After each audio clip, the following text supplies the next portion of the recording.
मैं अब नहीं रख सकता और मैं तुम्हें तलाक दे रहा हूँ। 3 तलाक बोलकर फोन करा और फोन पे भी ऐसे बोल के चले गए। कर करके दुबई ही भेज दिया उसे और मुझे यहाँ निकाल के घर से और मुझे यहाँ पे दिल्ली में रख दिया। मतलब आश्वासन दिया है, विश्वास दिलवाया है कि इस केस में आपकी पूरी मदद की जाएगी। तो फिर मैंने उनसे एक बात कही, मैं देखो मैडम, दिल्ली में तो आसपास कोई है नहीं, ससुराल वाले जो सब बिजनौर धामपुर में रहते हैं, लड़का दुबई में बैठा हुआ है। तो उन्होंने मुझे बोला है कि 3 से 4 दिन में हम इनके ससुराल का पूरा एड्रेस लिया है और वहां से उसके सास ससुरों को यहाँ दिल्ली बुलाया जाएगा।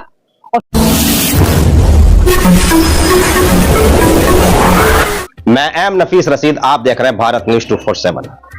खबरें ऐसी होती हैं अक्सर के बहुत सी खबरें धर्म के नाम पर दब जाती हैं। जिनको खबरें कहते हैं वो लोग उन खबरों में हमको मजा नहीं आता, यानी कि उनमें मनोरंजन नहीं मिलता है। पर जिनको खबर कहा जाता है, मैं भारत न्यूज 247 के माध्यम से कोशिश करता हूं कि वही आपको दिखाया जाए।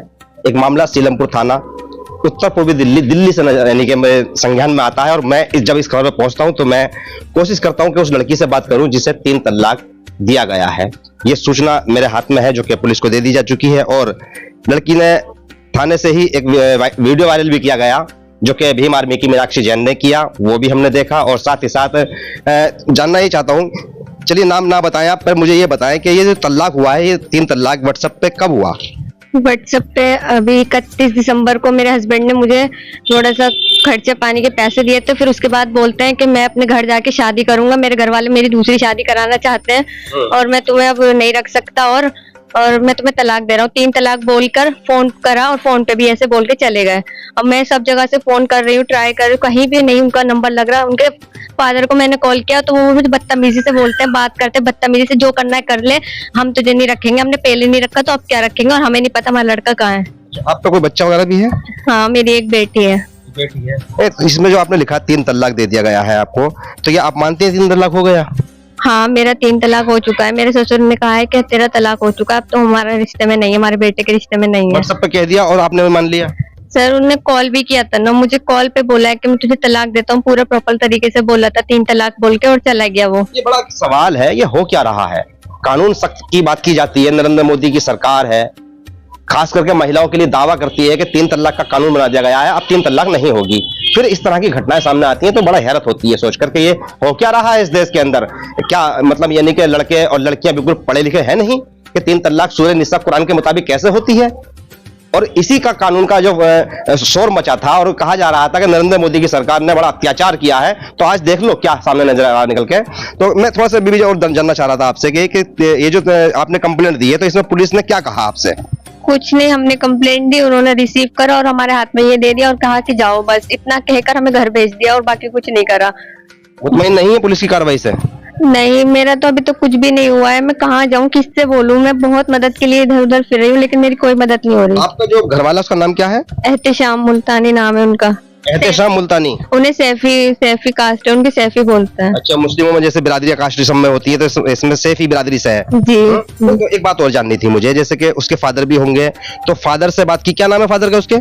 नफीस, मोहम्मद नफीस। मोहम्मद नफीस, एम नफीस तो भाई देखिए मेरा नाम है। इसके ससुर का नाम फादर यानी कि जो पति के यानी कि घर वाला वो ससुर, उसका नाम नफीस, मोहम्मद नफीस नाम बता रही लड़की। तो कुल मिलाकर बात यह है, उन्होंने भी ये कह दिया कि भाई तुमसे जो करा जाए कर लो है, ये 3 तलाक हो चुकी है। हाँ, उन्होंने भी मुझे बहुत बदतमीजी से बात करी मेरे फोन पे कि यहाँ मत आना, तुम यहाँ आने की कोई जरूरत नहीं, हमारा तुमसे कोई रिश्ता नहीं है, मेरा बेटा हमें नहीं पता कहाँ है। ऐसे मतलब जो उनके मुंह में आया उन्होंने बोल दिया मुझसे उल्टा सीधा।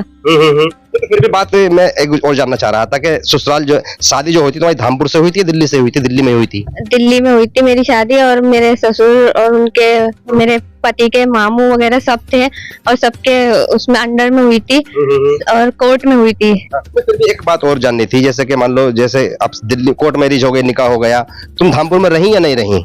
हाँ, मैं रही थी धामपुर में। तो ये जो मेरे ससुर और सास है ना, ये मेरे हस्बैंड को मेरे पास कभी बैठने भी नहीं देते थे, हमेशा उसको बाहर रखते थे, कभी दिल्ली कभी कहीं।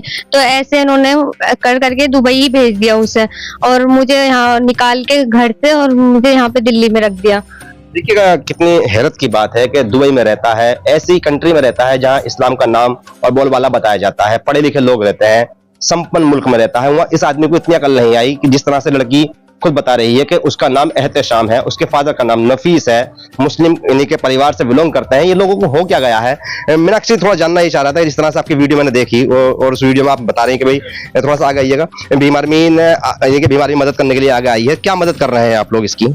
देखिए, मदद के तौर पे मैंने आपको बताया, पहली वीडियो में मैंने बताया था, ये लड़की की जो मेरी मुलाकात जो फोन पे हुई थी और बीच में से पहले भी मिलने आई थी। हम थाने भी गए थे, लेकिन थाने उस टाइम पे हमारी कोई बात नहीं हो पाई थी। लेकिन आज हम जाके वहाँ पे बाकायदा रिसीविंग करवा के लेके आए हैं। और वहाँ पे जो मेरी बात जो हुई है थाने में, तो जो रीडर थे उनसे मेरी बात हुई और आईओ ने मुझे पूरा मेरे को एक आश्वासन दिया है, विश्वास दिलवाया है कि इस केस में आपकी पूरी मदद की जाएगी। तो फिर मैंने उनसे एक बात कही, मैंने देखो मैडम, दिल्ली में तो आसपास कोई है नहीं, ससुराल वाले जो सब बिजनौर धामपुर में रहते हैं, लड़का दुबई में बैठा हुआ है। तो उन्होंने मुझे बोला है कि 3 से 4 दिन में हम इनके ससुराल का पूरा एड्रेस लिया है और वहां से उसके सास ससुरों को यहाँ दिल्ली बुलाया जाएगा। और फिर उसके बाद मैंने उनको एक बात और बताया कि सास ससुर तो इसके मैंने भी बात की है, वो तो उसके इतना उल्टा सीधा बोलते, बहुत जलील, बहुत ही बेहुदा बातें उसके साथ करते हैं। इसको यहाँ तक ये भी बोला गया है कि मैंने खुद अपने कानों से सुना है फोन पे कि अगर तू यहाँ पे आएगी ना हमारे बेटों को ढूंढने, तुझे हम जान से मरवाने तक की धमकी दी ससुराल वालों ने। तो ये बात पुलिस वालों के सामने मैंने रखी है। देखते हैं अगर 2 से 3 दिन में पुलिस वालों ने कोई मदद नहीं करी तो भीम आर्मी खुद धामपुर जाके इसकी पूरी मदद करेगी और अगर हो सका, मुमकिन हुआ तो दुबई जाके भी उस लड़के को यहाँ लेके आएगी। कुल मिलाकर ये मीनाक्षी जैन थी, जो कि दिल्ली प्रदेश भीम आर्मी प्रदेश अध्यक्ष हैं और महिलाओं की मदद के लिए अक्सर आगे को आती रहती है। सवाल यही है कि आज हो क्या रहा है? इस तरह की अगर घटनाएं सामने आती रहेंगी तो कहीं ना कहीं मुस्लिम लोग भी बदनाम होंगे, देश भी बदनाम होगा और इस तरह के जो झगड़े होते हैं वो आपसी कलह से शुरू होकर 3 तलाक तक पहुंच जाते हैं और कहीं ना कहीं पूरे परिवार की जिंदगी एक तरह से बर्बाद हो जाती है और बहुत सारी बातें समाज में बुराइयां पैदा कर देती हैं। कहीं ना कहीं राजनीति से लेकर वो हर विश्लेषण होना शुरू हो जाता है जिसकी किसी को जरूरत भी नहीं है। पर हाँ, यह कहना लाजमी है कि अगर 3 तलाक इस तरह से दी जा रही है तो सरकार को फिर एक बार सोचना होगा और पुलिस को भी कि सख्ती ज्यादा बरती जाए। मैं एम नफीस रशीद, आप देख रहे थे भारत न्यूज 247।